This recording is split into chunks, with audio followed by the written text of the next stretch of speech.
नमस्कार दोस्तों, स्वागत है आप सभी का इंडियन स्टडी के हिंदी यूट्यूब चैनल पर। चलिए स्टार्ट करते हैं। दोस्तों, आज की इस वीडियो में रेलवे जेई और एनटीपीसी के लिए टॉप 20 क्वेश्चंस लेकर के आया हूं, जिसका ऑनलाइन टेस्ट लिया गया है। और दोस्तों, वीडियो के लास्ट में मैं आपसे क्वेश्चंस पूछूंगा और उनका आंसर आपको कमेंट बॉक्स में बताना होगा।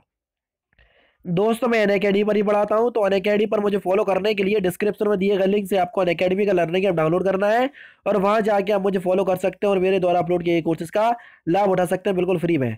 चलिए दोस्तों, स्टार्ट करते हैं और देख लेते हैं पहला क्वेश्चन। पहला क्वेश्चन है दोस्तों आपका कि प्रकाश संश्लेषण के लिए कौन सी गैस आवश्यक होती है? O2 यानी कि ऑक्सीजन, CO यानी कि कार्बन मोनोऑक्साइड, N2 यानी कि नाइट्रोजन और CO2 यानी कि कार्बन डाइऑक्साइड। तो दोस्तों, आप सभी लोग जानते होंगे कि प्रकाश संश्लेषण की के लिए कौन सी गैस उत्तरदायी होती है? तो ये होती है आपकी कार्बन डाइऑक्साइड, यानी कि इस क्वेश्चन का चौथा ऑप्शन आपका बिल्कुल करेक्ट हो जाएगा। ठीक है, इंपोर्टेंट क्वेश्चन। नेक्स्ट क्वेश्चन है आपका कि सार्वभौमिक दाता कौन होता है, ये हमको बताना है। रक्त वर्ग में सर्वदाता की अगर हम बात करें तो कौन होता है? सर्वदाता कौन है और सर्वग्राही कौन है? तो सर्वदाता की अगर हम बात कर लेंगे तो सर्वग्राही आपको पता चल जाएगा। तो ओ जो होता है वो आपका ओ रक्त समूह वाला आपका सर्वदाता होता है और ए बी वाला आपका सर्वग्राही होता है। फिलहाल तो इस क्वेश्चन का आंसर दूसरा सही है। ठीक है, नेक्स्ट क्वेश्चन है आपका कि पुरुष जीन संगठन होता है X X X Y X या वाई? तो जल्दी से बता दीजिए कि पुरुष जीन संगठन होता है। तो दोस्तों, आपका जो सही उत्तर है वो है आपका एक्स वाई। पुरुष जीन संगठन होता है आपका एक्स वाई, यानी कि इस क्वेश्चन का दूसरा ऑप्शन आपका बिल्कुल करेक्ट है। नेक्स्ट क्वेश्चन है आपका कि प्रकाश संश्लेषण होता है रात्रि में, दिन में और रात्रि में, दिन अथवा रात्रि में या केवल दिन में? तो जल्दी से बता दीजिए कि प्रकाश संश्लेषण कब होता है। जल्दी से बता दीजिए कि इस क्वेश्चन का आपका आंसर क्या हो जाएगा। तो दोस्तों, आपका जो सही उत्तर है प्रकाश संश्लेषण जो है वो आपका केवल दिन में होता है, यानी कि इस क्वेश्चन का चौथा ऑप्शन आपका बिल्कुल करेक्ट हो जाएगा। प्रकाश संश्लेषण केवल दिन में होता है। नेक्स्ट क्वेश्चन है आपका कि प्रकाश विकिरण की प्रवृत्ति कैसी होती है? तरंग के समान, कण के समान, तरंग एवं कण के समान या तरंग एवं कण किसी के समान नहीं? तो प्रकाश विकिरण की जो आपकी प्रवृत्ति है वो किसके समान होती है? तो प्रकाश विकिरण की जो आपकी प्रवृत्ति होती है वह होती है आपकी तरंग एवं कण के समान, यानी कि इस क्वेश्चन का तीसरा ऑप्शन आपका बिल्कुल करेक्ट है। प्रकाश विकिरण की प्रवृत्ति तरंग एवं कण के समान होती है। समझ गए? इंपोर्टेंट क्वेश्चंस काफी ज्यादा। नेक्स्ट क्वेश्चन है आपका कि सूर्य के प्रकाश को धरती की सतह पर पहुंचने में लगने वाला समय कितना होता है? देखो, ये सारे ऑप्शन सेकंड में दिए हैं, तो आप इन सभी ऑप्शंस को मिनट में कर लीजिएगा। ठीक है, क्योंकि समय आपका मिनटों में लगता है ना कि सेकंड में, तो मिनट कर लीजिएगा। 4.2 सेकंड, 4.8 सेकंड, 8.3 मिनट या 3.6 मिनट? तो जल्दी से बता दीजिए कि इस क्वेश्चन का आंसर क्या होगा। तो सूर्य के प्रकाश को धरती की सतह पर पहुंचने में लगने वाला जो आपका समय है वो है आपका 8.3 मिनट, यानी कि इस क्वेश्चन का तीसरा ऑप्शन आपका बिल्कुल करेक्ट है। नेक्स्ट क्वेश्चन है आपका कि ध्वनि का वेग या ध्वनि का वायु में वेग कितना होता है? 10 किलोमीटर प्रति सेकंड, 332 मीटर प्रति सेकंड, 10 मील प्रति मिनट या 3 × 10⁻10 सेंटीमीटर पर सेकंड? तो दोस्तों, अगर हम बात करें ध्वनि का वायु में वेग कितना होता है, तो ये होता है आपका 332 मीटर प्रति सेकंड, यानी कि इस क्वेश्चन का दूसरा ऑप्शन आपका बिल्कुल करेक्ट हो जाएगा। नेक्स्ट क्वेश्चन है आपका कि पानी का घनत्व अधिकतम होता है 100 डिग्री सेंटीग्रेड पर, 4 डिग्री सेंटीग्रेड पर, 0 डिग्री सेंटीग्रेड पर या -4 डिग्री सेंटीग्रेड पर? तो जल्दी से बता दीजिए कि जो आपका पानी होता है उसका घनत्व अधिकतम होता है किस पर? तो पानी का घनत्व होता है आपका 4 डिग्री सेंटीग्रेड पर अधिकतम, यानी कि इस क्वेश्चन का दूसरा ऑप्शन आपका बिल्कुल करेक्ट है। नेक्स्ट क्वेश्चन है आपका कि सर सीवी रमन को भौतिकी का नोबेल पुरस्कार प्राप्त हुआ था कब? 1928 में, 1930 में, 1932 में या 1950 में? तो जल्दी से बता दीजिए कि सर सीवी रमन को भौतिकी का नोबेल पुरस्कार प्राप्त हुआ था कब? तो सर सीवी रमन को भौतिकी का जो आपका नोबेल पुरस्कार है वो 1930 में प्राप्त हुआ था। कब? 1930 में, यानी कि इस क्वेश्चन का दूसरा ऑप्शन जो हो जाएगा बिल्कुल करेक्ट हो जाएगा। नेक्स्ट क्वेश्चन है आपका कि दूध उदाहरण है किसका? एक विलयन का, कोलाइडी विलयन का, इमल्सन का या वायु विलयन का? तो जल्दी से बता दीजिए कि दूध किसका उदाहरण है।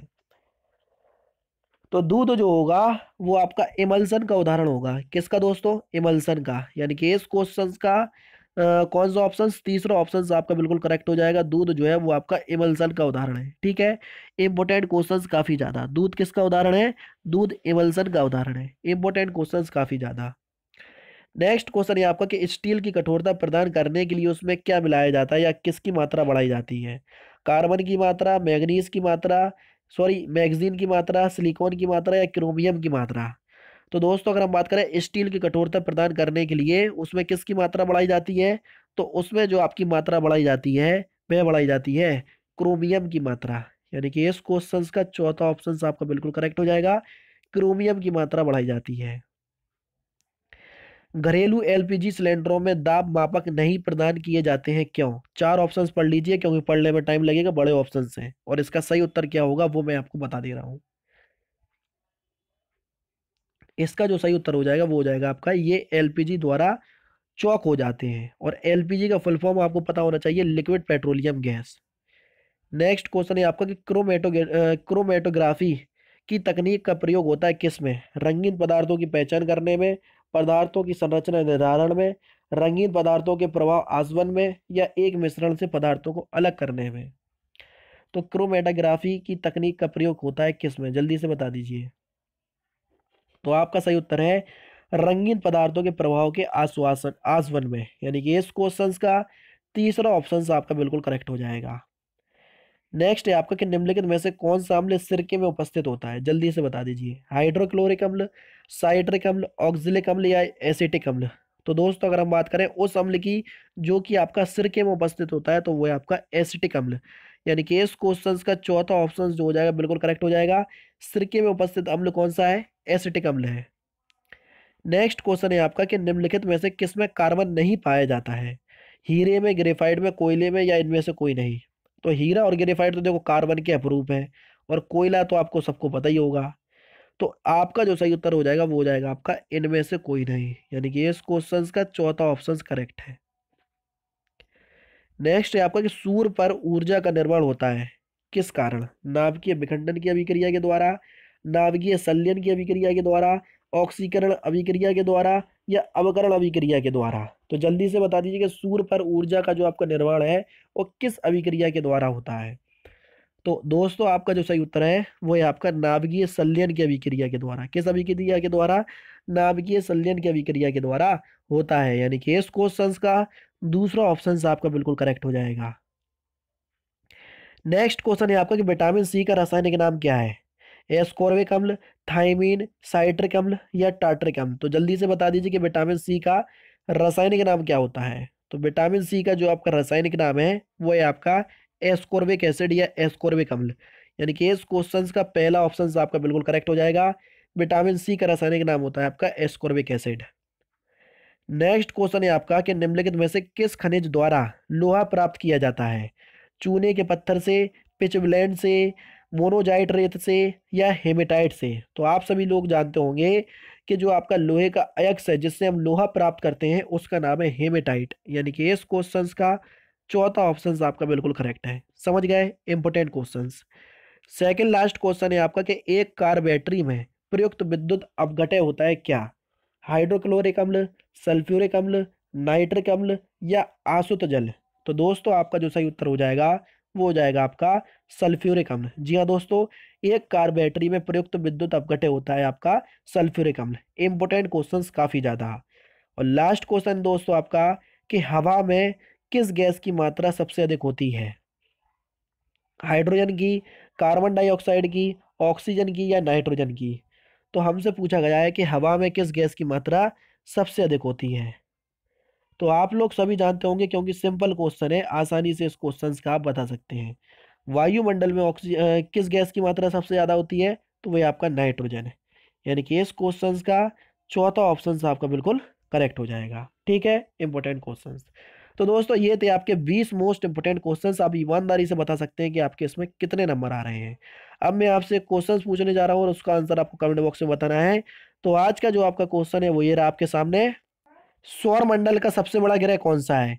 पृथ्वी, मंगल, बृहस्पति या शनि? तो सही उत्तर आपको कमेंट बॉक्स में बताना है। ठीक है, तो दोस्तों फिलहाल की वीडियो में सिर्फ इतना ही। अगर आपको वीडियो पसंद आए तो प्लीज़ वीडियो को लाइक कीजिए, शेयर कीजिए और साथ ही साथ मुझे अनअकैडमी और साथ ही साथ मेरे चैनल को सब्सक्राइब करना ना भूलें, क्योंकि मैं रोजाना इसी तरह की वीडियोस आप लोगों के लिए लाता रहता हूँ। नमस्कार दोस्तों, जय हिंद, जय भारत।